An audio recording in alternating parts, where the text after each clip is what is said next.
Rajabahaya Chorabahaya Utakabaya Agni Ibaya. Ananda gave two answers. The first one is the mind is inside the body. Second one is the mind is outside the body, right? All of us here are very ambiguous. And if you don't know where the mind is, what is the problem? What is the problem if you don't know where the mind is?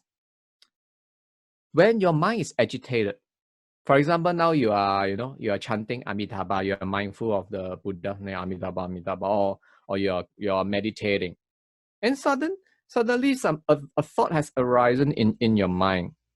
And if you don't know where your mind is, you don't know where to catch the thief. You don't know how to calm it down. So if you know how to calm it down, how can you get samadhi? If you cannot get samadhi, how can you open up your wisdom? How can you see the truth, the Dharma? That's why it's very important to investigate where the mind is. And you would, you would like you have a impression.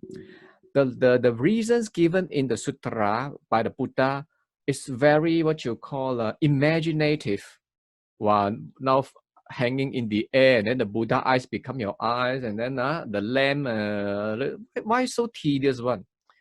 It's actually not tedious, because we human beings, we only can be convinced when we have gone through a very, very tough time.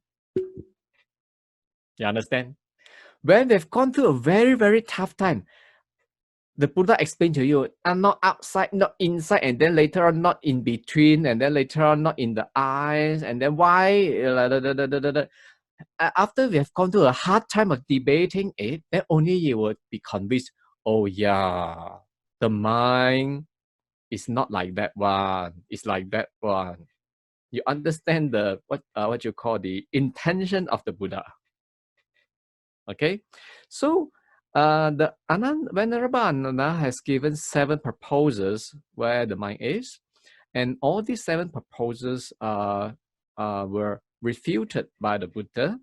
So Sharon just now has shared us 2 of them.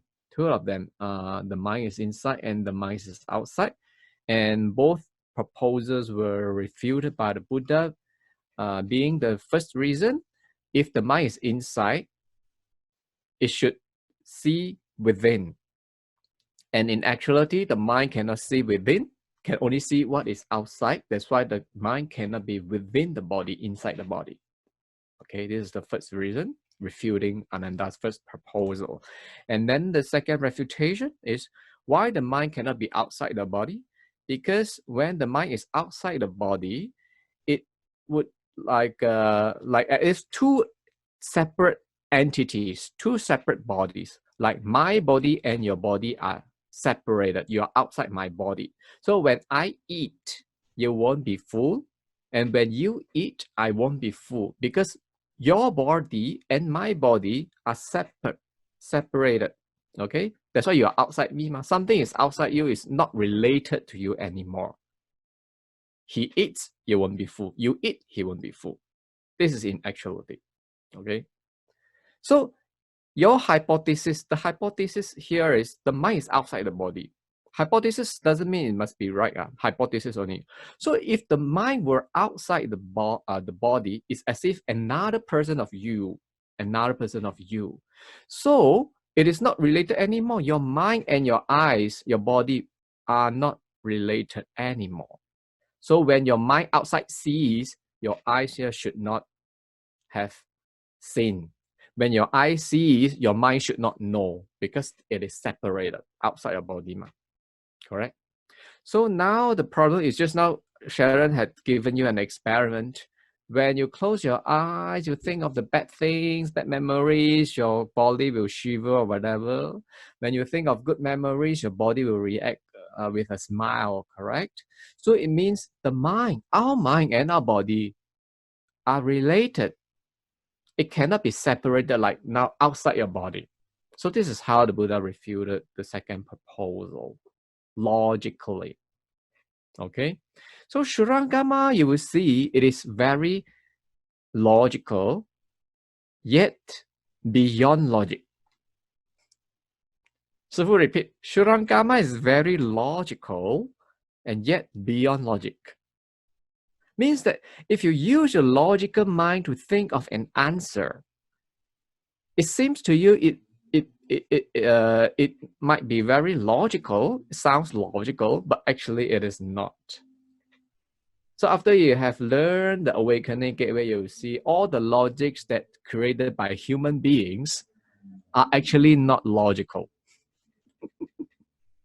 So repeat, after you have learned the awakening gateway, you would have a what you call a feeling that the logics created by the human beings are not logical. That's right. And we won't be convinced until we have gone through a very tough debate. That's why the Shurangama, the awakening gateway, the first half of it, there are a lot of debates. The purpose is to convince us the logics that we have created are actually not so logical. And the true mind is beyond logic, beyond duality. The most important point is beyond duality. Water burning,